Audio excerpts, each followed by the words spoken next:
Hello, hello, hello. I hope everyone's having an amazing day. I am getting ready to talk about self-care today. And the reason I'm going to talk about self-care is because that was one of the key concepts that really got me to where I am in my business, in my life, in my mental health, and all the things, right? The reality, and sorry if you see me looking back and forth between two screens, because I am going live on Facebook as well as on Instagram. I wish that I could find like an app that would include it all, but I want to make sure to meet everyone where they're at. So be patient with me as I kind of look back and forth and know that I'm still here and excited that you're all joining me. So the idea of prioritizing your needs, your desires, and your goals can sometimes feel contradictory to what society tells us as women. A lot of times we are led to believe that we are supposed to take care of our spouse, take care of our children, show up for our job and do and be all of the things. And the idea of prioritizing your needs or your desires can actually seem extremely selfish or self-indulgent. And a lot of times we're made to feel guilty when we want that, right? But the truth is, when we are constantly giving to everything and everybody else, we end up feeling very burned out, bitter, and depleted. And when we feel all of these emotions, long story short, everyone loses, including you, okay? And so it serves absolutely nobody when you are in the process of saying that I'll get to that later. I'm going to put that on the back burner. I'll come around to that. I can't tell you how many clients of mine I have that have put everything in to their children, and their children grow up and they go to college and then they're empty nesters, and then they're like, I don't even know who I am. I personally went through that experience myself. I put so much into my family years ago, and when I went through my divorce, when everything happened, it was like, who is Dr. Nicolia at the core? Like, what do I knew like the basic things. I knew like my favorite color. I know I'm a foodie, I know I like to eat, but I didn't know at the core like who I truly was. Because in society, we're sold this idea that we have to wear all the hats, juggle all the tasks, and do so with grace. And then again, we end up burned out, frustrated, bitter, resentful, and making no progress. And so I got to a point in my life where I recognized, right, if I was not taking care of me, I was not going to be good for anyone, okay? I wasn't going to be good for my children. I wasn't going to be good at my job. And then later, as I continued to start and grow and expand my brand, I wasn't going to be good for my clients. And so one thing that I have now made a non-negotiable, because I see the long-term benefits of it, is self-care, like truly taking care of myself and prioritizing myself. Now, I'll be honest, I'm gonna walk you guys along the journey with me here. This wasn't always something that was easy, nor was it something that I felt like was available. I actually was just telling a really good friend of mine how there was this like idea that I always had to be responsible for everything and everybody, when I was growing up. I'm the oldest of all of my siblings. Here as a mom, especially as a single mom, like there is no like anyone catching you if you fall. And so for me, there was this pressure that I felt that I always had to produce things, that I always had to show up, that I always had to take care of things, that I always had to accomplish things. And so the idea of self-care was like, I don't have time for self-care when I'm working 2 jobs and going to school full time and doing all of the things. But what I learned is that if I wasn't prioritizing self-care and I was eventually burning out or becoming frustrated or irritable or short-tempered or all of the things, I was actually less productive than when I was prioritizing that self-care. So back in 2017, I went through my divorce in 2016. I started the process in 2016, late 2016, so December. And then it like really, hit its head in 2017. And at that time and in that season, I was that person that was wearing all of the hats, okay? I was working a full-time job. I was working a part-time job. I was in grad school getting my doctorate full-time. I was raising 2 kids. I actually had this desire to write a book, so I started writing my very first book. And so I was juggling all of the things. And there was a point in my life where I was very resentful of that season, where I was very frustrated with that season. Even now I can find myself getting like a little bit choked up because I'm just so grateful now, not then, but I'm just so grateful for the lessons that I learned in that season, because the lessons that I've learned in this season have helped me not only really be able to up level my life and create this balance, go from really burned out, exhausted, and bitter to really balanced and at peace and have like more clarity. But it's not only helped me, but it's helped me to be able to support my clients as well, to be able to show up and not just talk from a place of like, hey, maybe this will work. Hey, maybe this is something you should try. Thank you so much. But this is actually something that I experienced. Like, this is something that I went through and I lived through. And because I've lived through it, I've been able to support and help other people. So here's the thing. Thank you so much for the love. We all know self-care is important, okay? We talk about it, we hear about it, but it's like, who has time for it? But here's one thing that I learned. I had a yoga instructor once tell me, because for me, I'm like, yoga's too still. Like, give me something that's gonna make me move my body, make me feel like I worked out, and then I have the energy to tackle the rest of my day. And she told me, she said, if you feel too busy to do, you should commit to 20 to 30 minutes of yoga every single day. And if you feel too busy to commit to that, you should be committing to an hour. Meaning, long story short, summing it up, the busier you are, the more you need to commit to taking care of yourself, okay? This is so huge. I cannot stress it enough. Yes, if you're a mom. Yes, if you're a business owner. Yes, if you work a full-time job. Yes, if you're a student. Yes, if you're a spouse. Yes, if you're all the things plus more. This is important, okay? So the first step is to really understand why self-care is important, okay? When you want to incorporate self-care, you got to buy into it. Because I could tell you all day how self-care changed my life, but if you're like, I'm not really interested in it, you're not going to buy into it no matter how much I sell it to you, okay? So you got to get your mindset in alignment with understanding why self-care is pivotal, why self-care is something that you actually need, why it's a non-negotiable, okay? So for self-care, I want you to think about the airplane phenomenon. If you've never been on an airplane, you may have heard this before, the airplane concept. If you have, you've definitely heard this before, but it's huge, okay? If you are on an airplane, they always tell you, the flight attendant, gets on the flight, tells you all the things, tells you where to find your pillow and where to pull down your thing and all the fun stuff, how long the flight's gonna be, all the things. And then there's one thing that she says that always blows me away, but always takes me back to like the main point, okay? She says, God forbid, if the plane were to go down, you need to put your face mask on yourself first before you put it on anyone else. And as a parent, I'm like, you got me messed up. I'm not trying to do, I want to take care of my kids. I want to make sure they're good. I don't care if I'm good. I make sure they're good. But when you really get to the root of it, when you really think about the truth about it, if you do not, okay, let's say that I'm sitting next to two strangers and I'm like, you know what? I am such an empath. And I really am, right? This is true. But let's say I'm like, no, I'm such an empath. I want to like help Bob over here on my right? Your left, my right. Okay, so I put it on Bob. Now I fainted and I'm passed out and I can't help anybody else. I help Bob, I'm passed out and I'm not helping anybody else. But if I'm like, you know what? I'm gonna put it on myself first.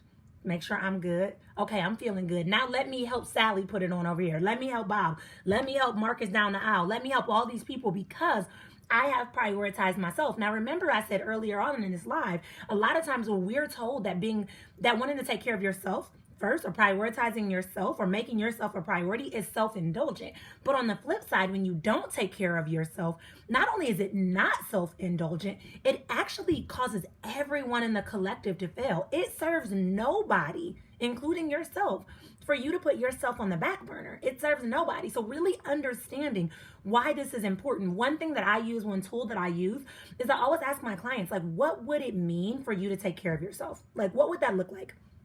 And then I ask them to tell me why that would be important, okay? So like my clients may say, it would mean that I slept for 8 hours a day. It would mean that I asked for help where I really, really needed help, okay? And then what would it look like if you did that? 9 times out of 10, they're like, I would feel more energized. I would feel more supported. I might feel more secure, whatever it may be. And then what would be possible if you felt more energized, if you felt more restful, if you felt, calm or at peace? You would be able to create more. Just take, for example, let's say that you're a coach and you're like, yeah, I'm getting ready to launch something amazing, right? And you're burning yourself out. You're burning the candle on both ends and you're just exhausted. If you gave yourself permission, that you're in this time, you're telling yourself, oh yeah, I gotta go. I have all these things I need to accomplish, all these things I need to do.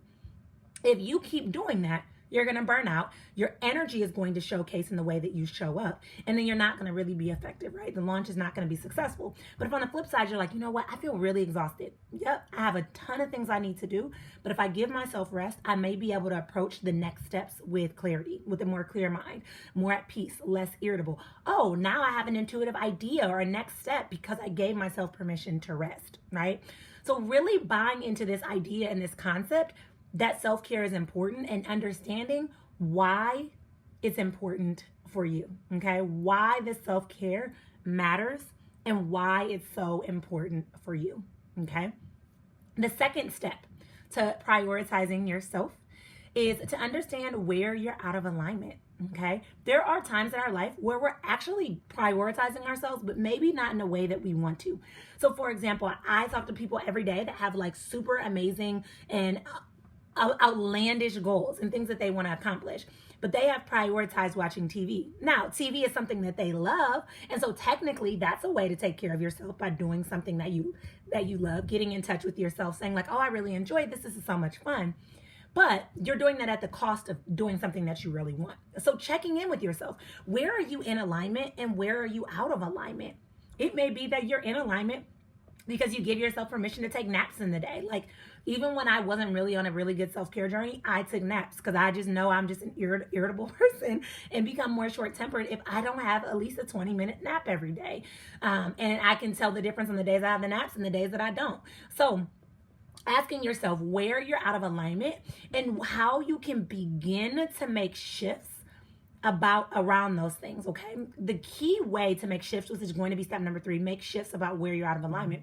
The key way to make shifts is to be able to understand why you're out of alignment in those areas and to allow yourself to believe something different, okay?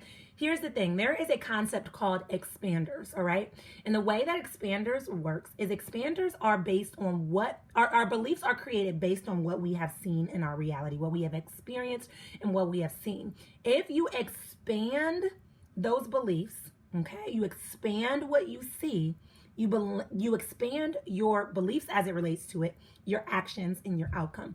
So for example, if you allow yourself to believe like, okay, well, me wanting to take a bath every single day, a lavish bath for 30 minutes is not something I'm allowed to do because I have 75 other things on my to-do list.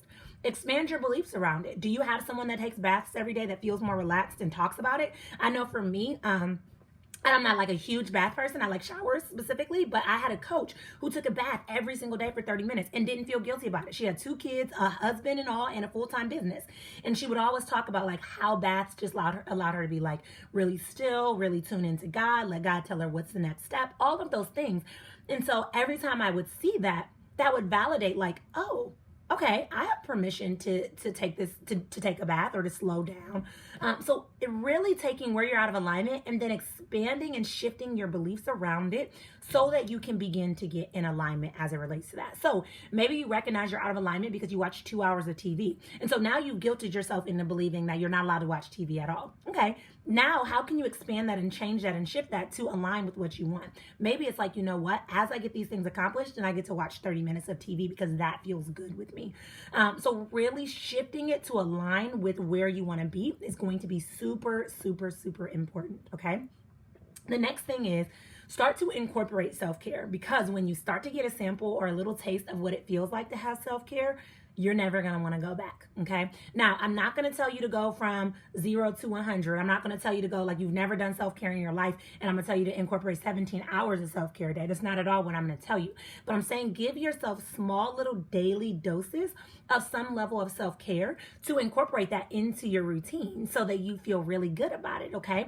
One thing that I like to do is I actually create a self-care baggie, and I actually forgot to bring that. I wanted to show this to you guys today, but it's really simple. You can actually make it yourself. So the way that it works is you can get like a little sandwich bag and you can get a sheet of paper and cut the sheet of paper up into like little strips.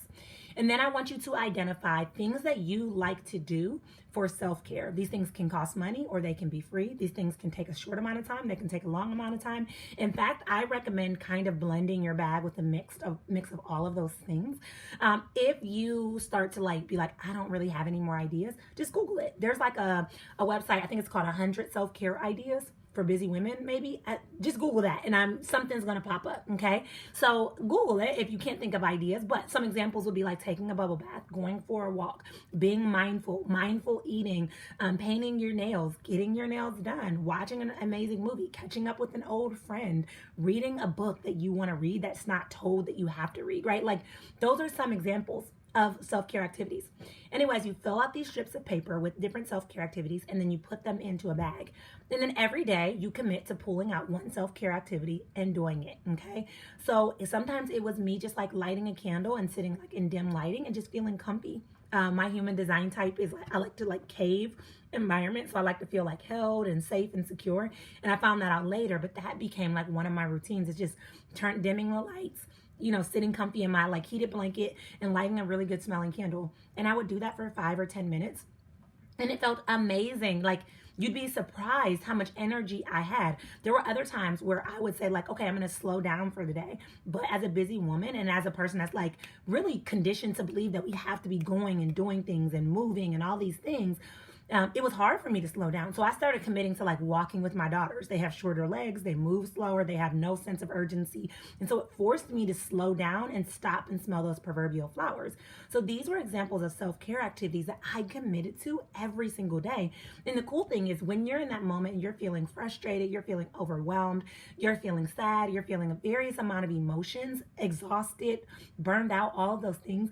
If you're like, man, I need to think of a self-care activity to incorporate, you literally, sorry, just realized I didn't do this. So you literally don't have to, think about what to do. You can pull the thing out whenever you need it and access it. Happy holidays. You can access it whenever you need it. So you don't have to like overthink or anything like that. It's just something you can go to and use when you need to use it, which is so amazing. So that takes me to my 5th and final step, which is prioritizing that self-care into small little increments, because there's an old saying, like, how do you eat an elephant? One bite at a time. You take a big elephant, which your big elephant goal here is to prioritize yourself and not to feel guilty about it. So I'm not expecting you to do it all overnight. Thank you for the love. Just do it one step at a time. Just commit to it one little step at a time, and then you'll be able to get to where you want to be as it relates to that if you just commit to one step at a time. So some examples of what that can look like is just doing it in small doses, is saying nice things about yourself every single day. Research says that we can have upwards of 80,000 thoughts a day, and over 90% of them are negative. Over 80% of them are negative. Over 95% of them are repetitive. So we're on this hamster wheel with negative thoughts going quickly and over and over and over again that are super negative, that are taking us nowhere. Your thoughts, your life is actually a direct reflection of your thoughts. So saying nice things to yourself over and over and over again actually can change your outcome, okay? That's an example of just doing bite-sized segments of self-care. And the cool thing is that doesn't take any amount of time. You can do that at your desk at work. You can do that, after you get off the phone with the client. You could be like, wow, thank you so much for the hearts. You can do that and be like, wow, I'm so like, I really helped her today. You can do that after you make a good meal and be like, wow, I did a really good job cooking today. Whatever it may be, saying those nice things to yourself and reinforcing those nice things. Because here's the thing, there's going to be enough people that knock us down. We live in the day and age where there's social media and we're comparing ourselves to everyone's highlight reels. But instead of doing that and feeling frustrated with ourselves or beating ourselves up, you become your greatest cheerleader, right? Become the cheerleader, the person that roots yourself on, the person that believes deeply in yourself, and cheer yourself on continuously, okay? Another thing, another way to incorporate self-care is to follow through with commitments. If you set a goal and you're like, yeah, moving in, as this new year's beginning, I am going to, commit to working out and moving my body 20 minutes a day, commit to it, right? Commit to yourself. You matter. Your goals matter. Your dreams and desires and aspirations matter. You have to start living as such. You have to. The third way to really take those small little actions to prioritize yourself, and as women, this is going to be a hard one. I know this one was for me. Asking for help and not being afraid to ask for help. Not being afraid to ask for help. Not being afraid to say that you don't know the answers. Not being afraid to recognize that help could really change things for you. So asking for help to take things off of your plate, to release that pressure, to prioritize yourself. Even me recently, one of the things that I started doing is like having my girls, they're getting old enough, they know the routine, they know where things go. We go to the grocery store and I have them put things away. That saves me 20, 25, 30 minutes sometimes if I get a big haul. That saves me 25 minutes of them doing that. Now I don't have to feel guilty if I take a 25-minute shower, right? Now I don't have to feel guilty if I take a quick 20-minute nap. Like, this is asking for that help, and getting that and allowing yourself to get help is going to be so important. Yes, ask for help. And then also, this is probably my favorite one when it comes to self-care, checking in with yourself, right? We always hear how important it is to journal, to reflect, to do all these things. But in the moment, you can ask yourself, right? How am I feeling in this moment, and what do I need in this moment, okay? There is an alarm that I have set on my phone that goes off twice a day, and it says, are you creating from a place of joy or stress? And the purpose of this alarm is for me to stop, for me to be still, for me to check in with myself. And if I am creating from a place of joy, I give myself permission to continue creating, to continue doing what I'm doing, to continue being in the flow. If I am creating from a place of stress, I'll take a brief break and I'll walk away, right? And I'll say, okay, I'm gonna walk away from my computer. I'm gonna walk away from this book, or I'm gonna walk away from cooking. And I give myself 5 or 10 minutes, thank you so much, to just be still, to check in with myself. Maybe take a couple of deep breaths, maybe tap my way through my emotions. Just really checking in with myself constantly throughout the day is huge. So these steps that I shared with you are so important for you to learn how to prioritize yourself. Because remember, when you prioritize yourself, everyone wins, okay? When you put yourself on the back burner, it serves nobody, including yourself, your kids, your spouse, anyone in the collective, okay?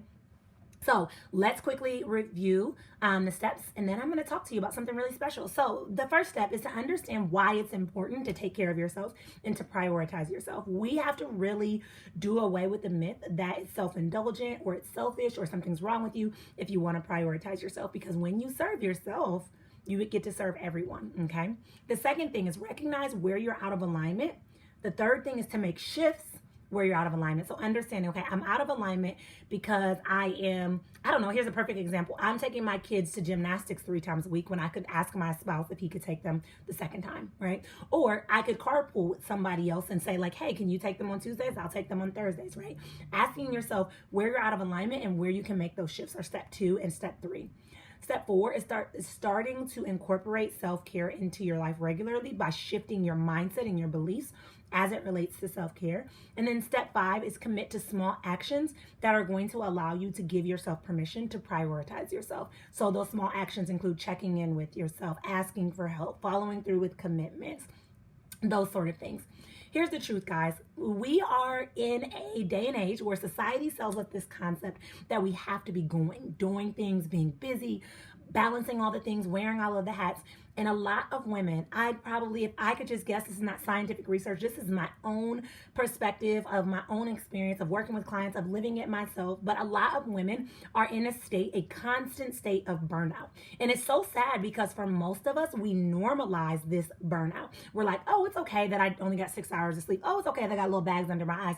Oh, it's okay that I'm never asking for help. And we even kind of wear that superwoman syndrome, like, oh my gosh, I'm so busy. Look at all these amazing things that I accomplished. Look at all these amazing things that I did. And then in the long run, we get to the point where we burn out and then we're not effective. We're not producing things at work. Our business is, going under. Our family is recognizing it because we're more irritable or short-tempered or frustrated. We're not engaging with our family on the level that we were doing it. Thank you so much for the love. And so we get so burned out that we're not effective. My desire as a coach is to support women with replacing that burnout with balance.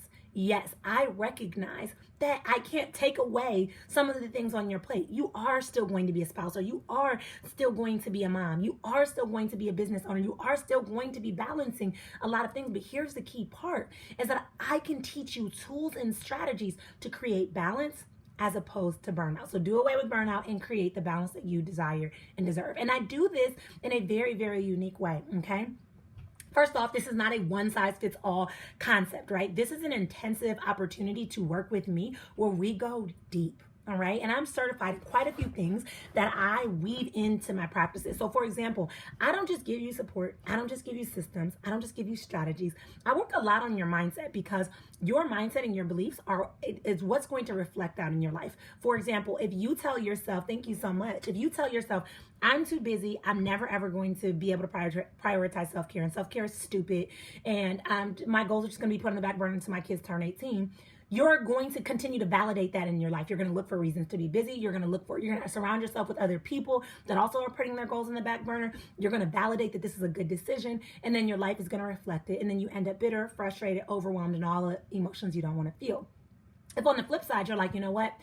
I really, really, really want to show my children what it's like to go after your dreams. I know it's going to be hard, but I truly want it. So then every time you feel like giving up, every time you feel too busy, every time you feel like making an excuse, is every time that's going to push you over the edge to say, you know what, I'm still going to do it because my why is strong enough. So your mindset determines your actions, which determine your results, which determines your overall success.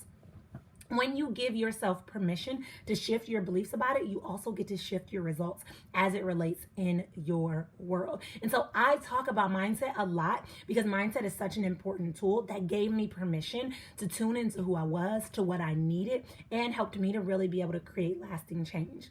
The second piece of work that I do is I help you to really understand where you're in your own way, okay? So a lot of times we make excuses. We'll say like, I don't have enough time. And while that feels like what really is the problem on a surface level, that is typically a Band-Aid excuse for what's below the level, right? It may be like, I'm scared that if I go after my goals, I'll fail. So I'll just say I don't have time. And that way I don't have to ever really face it or go after it. Or it may be that like, you're worried about what other people will think if you actually do this. And so you're like, I'm gonna put this Band-Aid on saying I don't have time, but it's really because you're scared. Yep.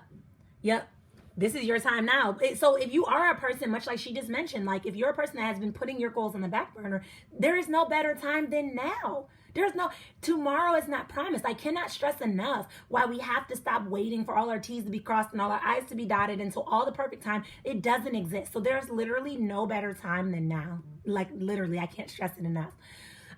So I talk about the mindset. I talk about like getting out of your own way, and then we do aligned action. Okay. This is where it's so important because I could give you all these things like all day, but if you're not taking action as it relates to it, what good does it do? Right? If you're like, okay, yep, I see that this is important, but then you're not taking action, you're going to be in the same place next year and the year after and the year after and the year after. And sadly, that's where a lot of people are.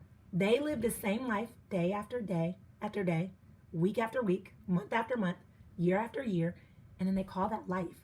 We have to stop.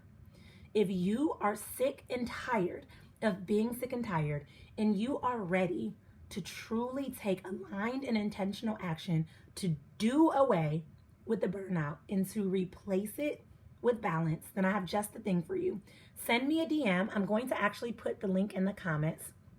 You can actually go to the link in the comments, which is going to be, oh no, it didn't do it. So give me a moment. It's calendly.com/Nicolia Williams. But I'm trying to put this in here. I thought I copied and pasted it, but I don't know why it's not working. I'm so sorry. So this is where you can schedule a free call with me, okay? And when you come to this link, you will be able to schedule a free call with me, where we will be able to talk about what you desire, what your dreams are, and how you're in your own way as far as your beliefs as it relates to balance, where you're in burnout, and how we can totally do away with that, 10x your productivity, and multiply and transform your success. So use that link. If you know someone who could be blessed by this, sharing is caring, so make sure you share this. And until next time, guys, I will check in and chat with you later.